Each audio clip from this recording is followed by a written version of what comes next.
Justin, how was it for you?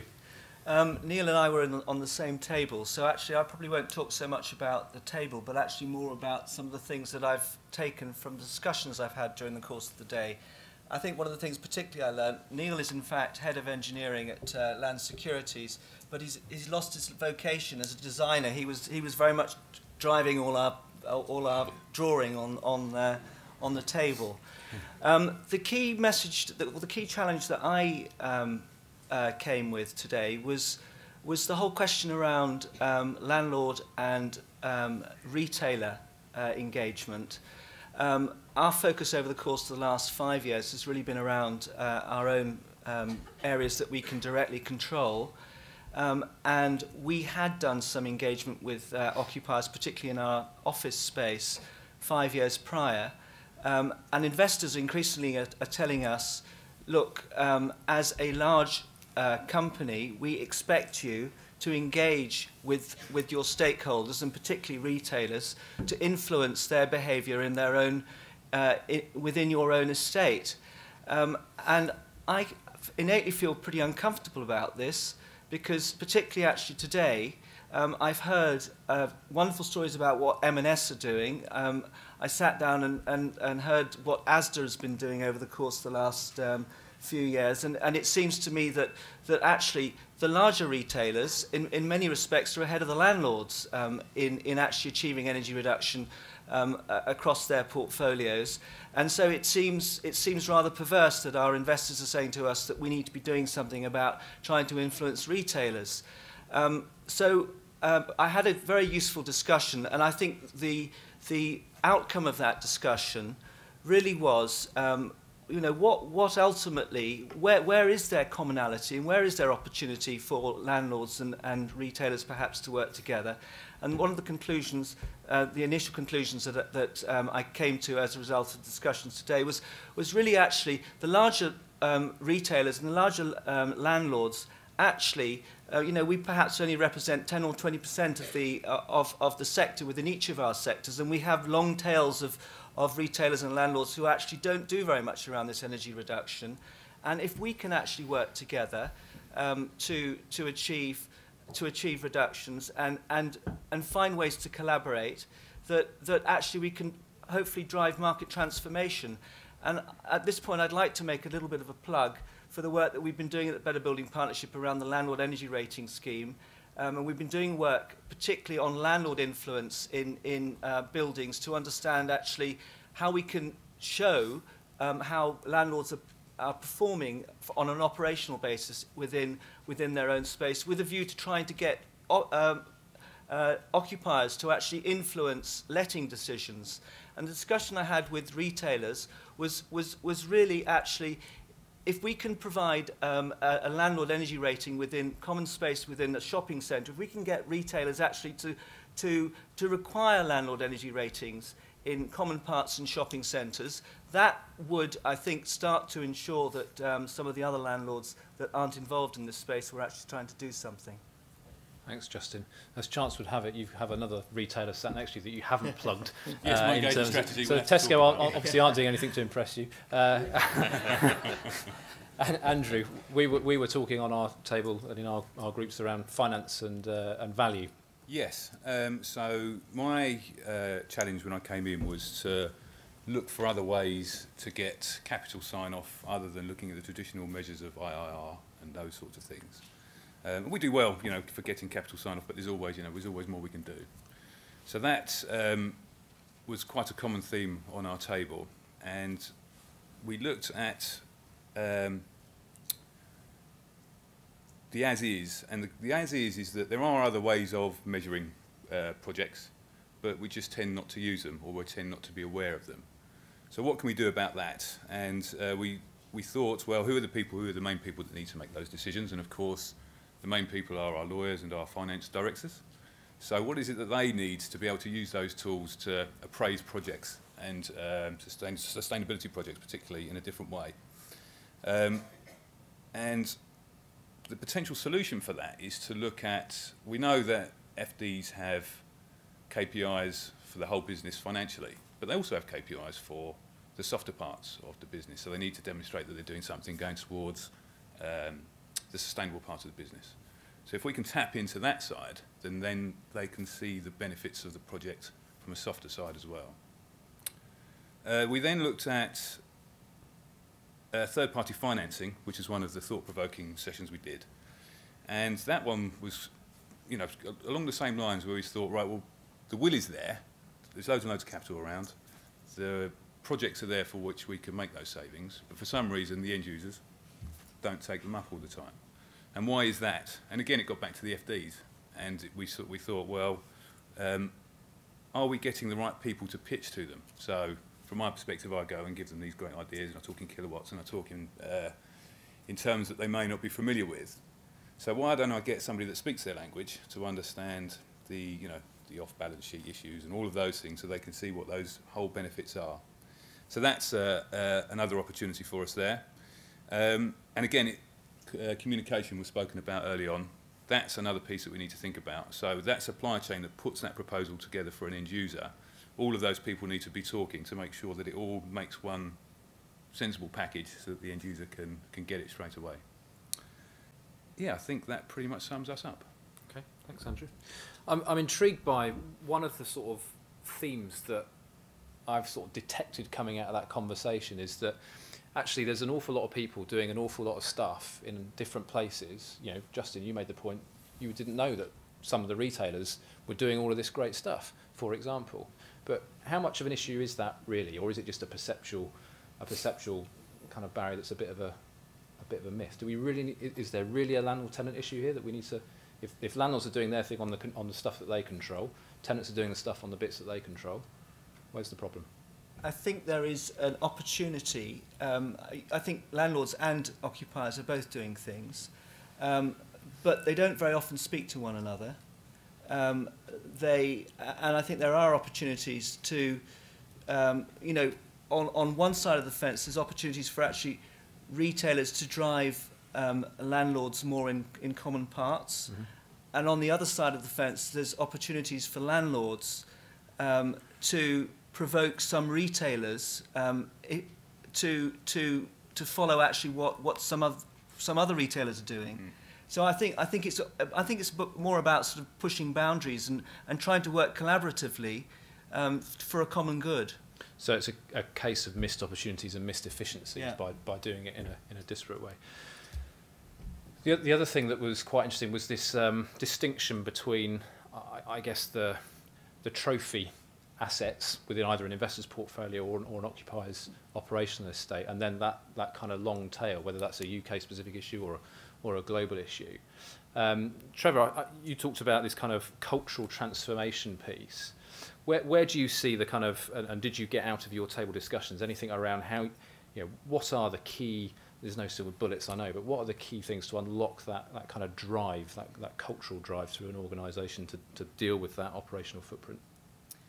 Yeah, I did. I mean, different companies and different organisations have different approaches. I guess the key one is not rocket science. It's basic communication. You know, it's good to talk, but it's having a story to tell, and it's trying to make the story relevant to all of the people that you're telling the story to. So within healthcare, we have to sell this message to porters and domestics, consultants, surgeons, nurses. So it's trying to make sure that we place people very clearly on where they are and how they can help us make some of these changes. And that's the bit of crafting that we need to do at the moment. And that's even more difficult when you've got three different organisations with perhaps three different legacy perspectives that you need to pull together.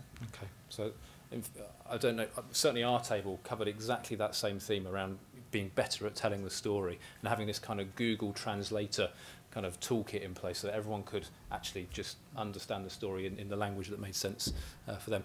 Let's open it up to the floor a little bit, because I'm keen to kind of hear some other people's perspectives from around the room and perhaps pose some direct questions to the panel as well. I know we've got the roving mics again. Who wants to kick us off? Yes, gentleman on this time. What sort of person are you imagining is capable of translating your conversation to the finance officer? I think the traditional route of taking sustainability projects is to first of all identify the benefits of the project and then work out the financing and all the rest of it afterwards. Whereas from a financiers perspective, we know that there's a certain return on certain projects, so that's all we need to know from there. So park that And then the rest of the conversation should be around, okay, so what is it that you need? What are the other intangible benefits of doing this project? So yes, you know, it pays for itself. It means that you're going to get closer to your CR, you know, you're going to have less CRC costs. You're going to have move towards your carbon commitments more closely. All of those things. When you give that to the FD and they say, oh, and by the way, it's going to cost you no money, then he's going, okay, that makes sense. Let's do it. And then the actual project doesn't really matter. So it's kind of just looking at it from a different viewpoint. Okay. There was a. It actually almost doesn't matter. It's where the trust is that's important. Who's got the relationship? It could be the legal advisor who's making the suggestion to the CFO that this is the right thing to do, if that's where the relationship and the trust is. What's the next step from you as a takeaway from today's conversation? The step for me personally is to. I think I was looking a little bit smaller, and you can take it out a little bit wider. And that who makes the conversations rather than what the conversation should be landed very. Well with me. So my next step certainly would be to go back and think, okay, so what have the barriers been, rather than trying to change myself to get something done, which is obviously a good thing, but is there somebody else that's going to be far more expert and adept at doing it to do it straight away? And Justin, what about you? Is your takeaway or your next step going to be to go back to your investors and say, guys, you don't need to worry about this, it's all in hand, or is there something a bit more subtle than that? A couple of things. I mean, we actually do have our investors coming in a couple of weeks' time, and we will be challenging them around this, and but we get continual pushback on this, so we'll see. But I think the other key. Sorry, could you just unpack that a little bit? What's the nature of the pushback? Particularly the pushback is with Gresby, where basically. The focus is around, and I think there are increasingly investors who believe that we should be looking at our financial footprint and not our operational footprint. Basically, most property companies, most landlords, and I think probably most of us look at our operational footprints as that's where we can control things. And increasingly, investors, and I think quite often not necessarily completely understanding the issues, feel that we need to be reporting on financial footprints because that's the way that we report annual reports. And there's definitely opportunity, and I think we need to be pushed in this area, but I think that as a result of that, occasionally they move us away from actually where we have more control, where we actually can have more impact. And I think that's the point. I'm not discouraging. You know, I understand that there are opportunities around influence, but we need to focus much more around the operational stuff because that's where actually we can make the bigger impact. Okay, but there is an interesting theme in there about sort of upward leadership in terms of you as a REIT going back to your shareholders effectively and educating. And Neil, does that resonate with you from a Landsec perspective?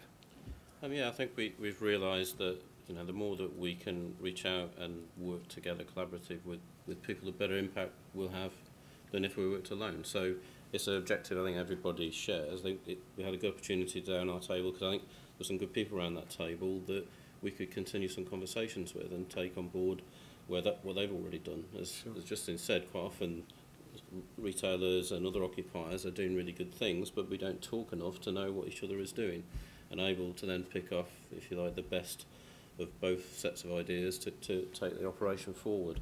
I think it's also there was some just some small ideas that perhaps typically because there was someone on our table from IKEA and they'd approached it in I suppose a way that they passed up their business. They had a toolbox approach that they sent out to their wider business to enable them to assess opportunities for sustainable interventions and energy saving.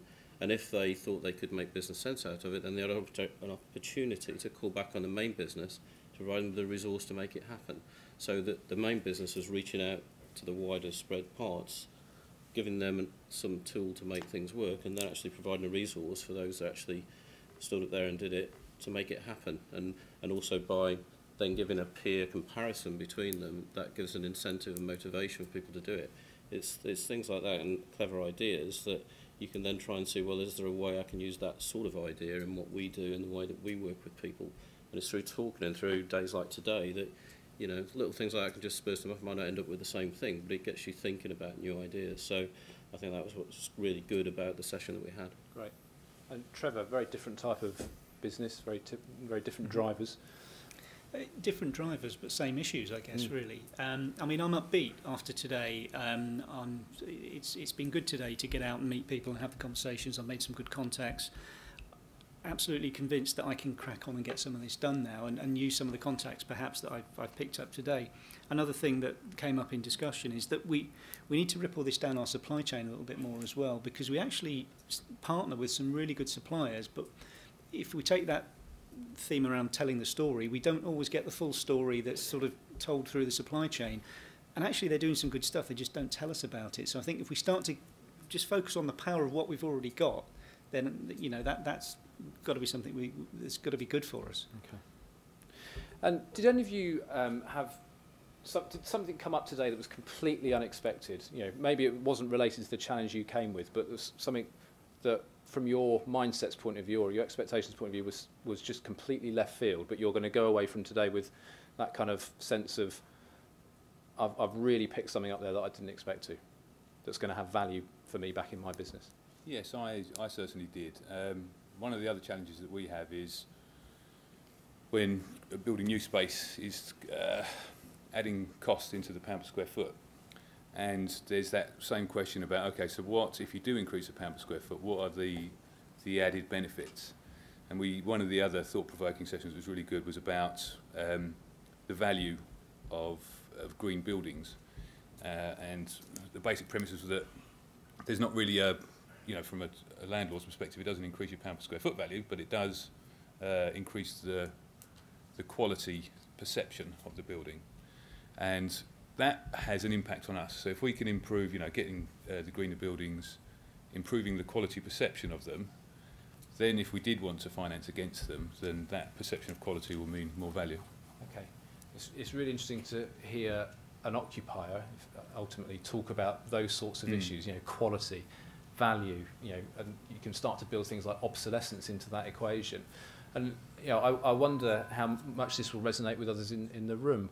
We seem to have this kind of fixation within the sector over the last few years about trying to unlock some of these issues that we tend to focus in on the sort of, the 10% of the issues that kind of divide those different interests within the kind of real estate value chain, if you like, rather than focus on the 90% of the issues that are actually very common, whether they're expressed in exactly the same way or otherwise. I mean, Justin, you're kind of nodding at me there. It kind of resonates with you, presumably. So when you're looking to reach out and engage with your tenants, your customers, however you refer to them, does that sort of language creep into the conversation, or is it a very simple kind of, we can deliver this, OPEX saving, or do those sort of wider drivers around business value, around obsolescence, do they creep in?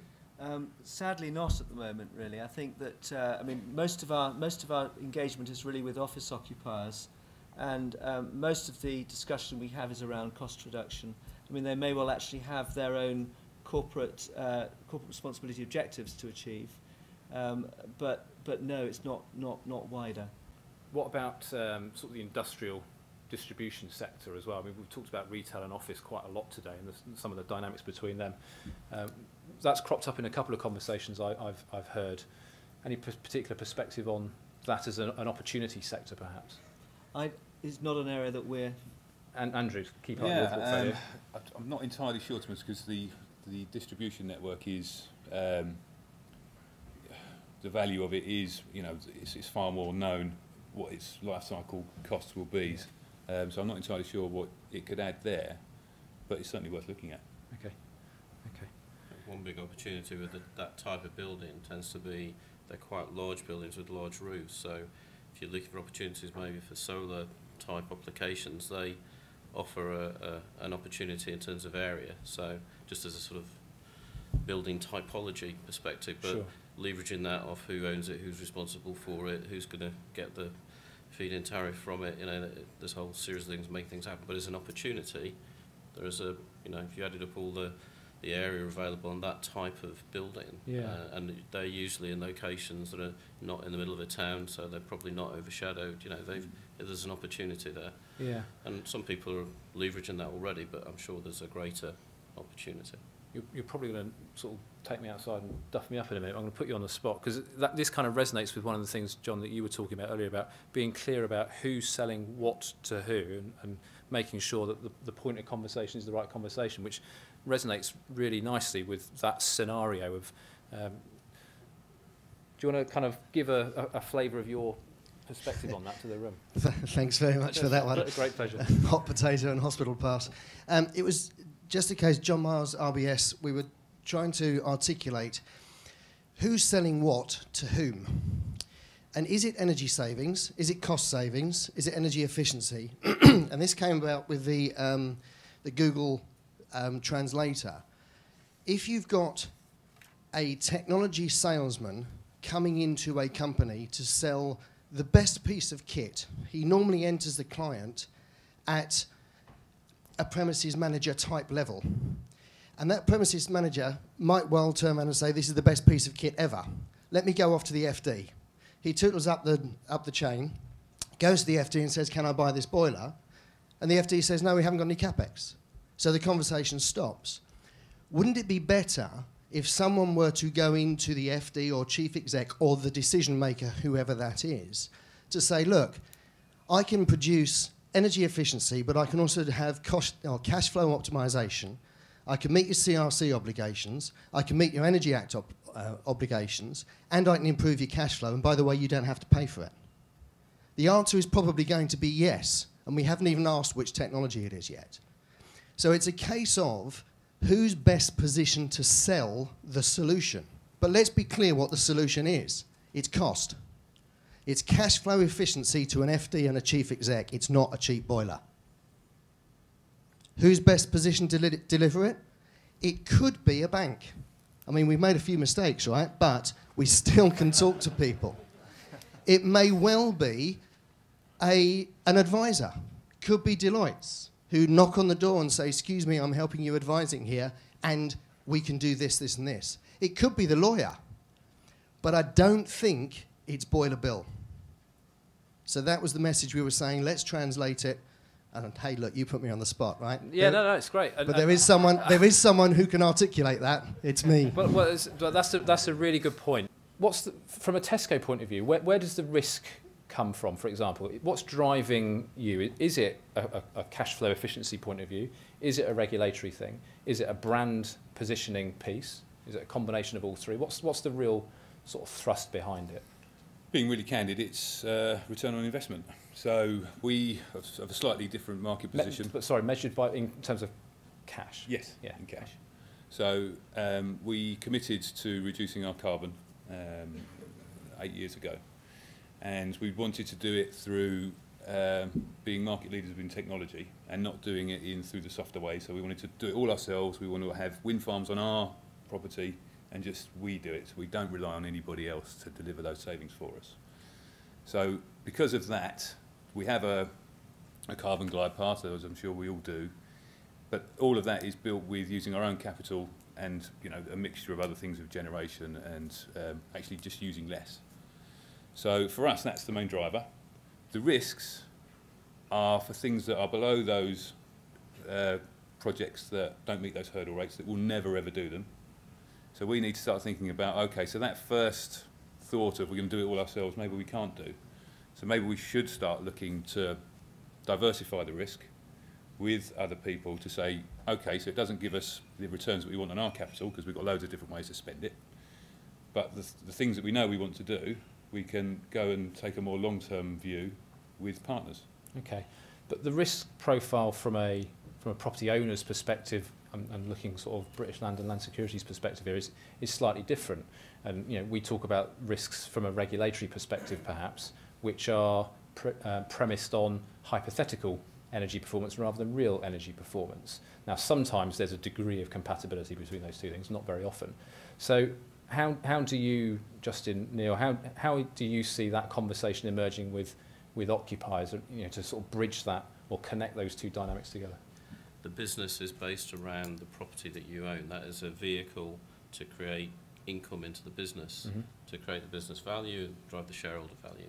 So if the future income streams could be jeopardised by the implications of new legislation, climate change, the attractiveness of your portfolio, and therefore its ultimate value, its attractiveness to occupiers, based around its ability to perform against those areas of energy efficiency and waste and water use and everything else. They can all detract from value if you don't perform in the top level of what you're being assessed against. And that, for a property owner, is key, because the value of the property portfolio is what drives the value of the company.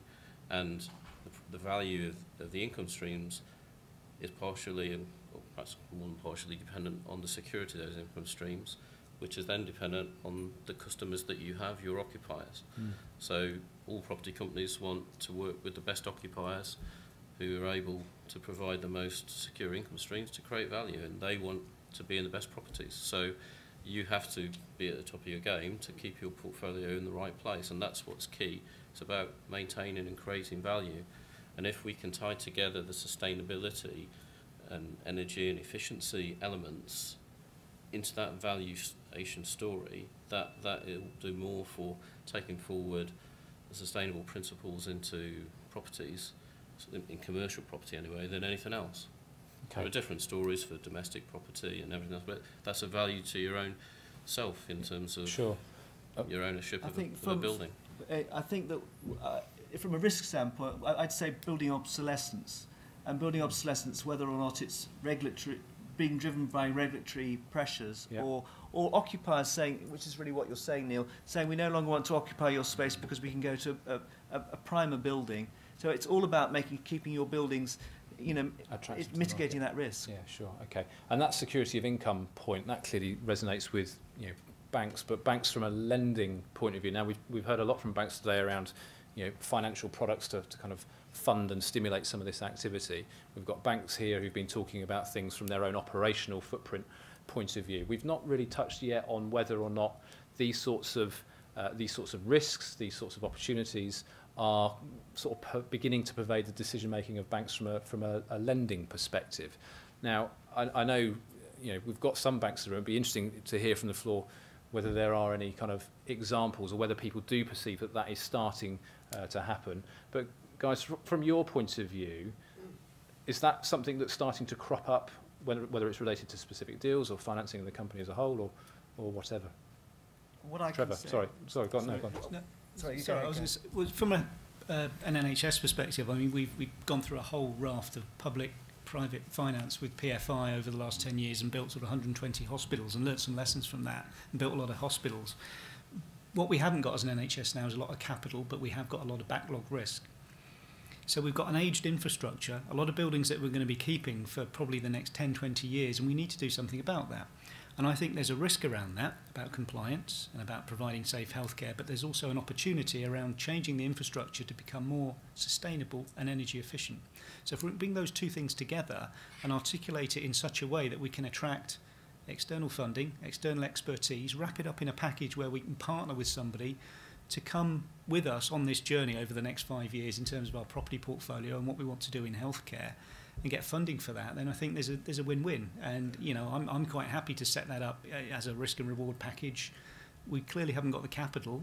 We need to do something about it. We need to be smarter about how we package that up, but also quicker at procurement, because that is quite often what gets in the way. It's not that there isn't a willingness to fund or to help or to set these partnerships up. It's just the route from idea to solution. And has today helped you arrive at a view on how you're going to do that, practically speaking? It's formed my view, and it's given me confidence that there are people that are out there. But what I am going to take back, and what I'm going to talk about sort of within the Department of Health, is about how can we attack this more quickly, more aggressively, and start to get these things done. Okay. We're reaching the end of our slot. I just want to capture one or two very final things.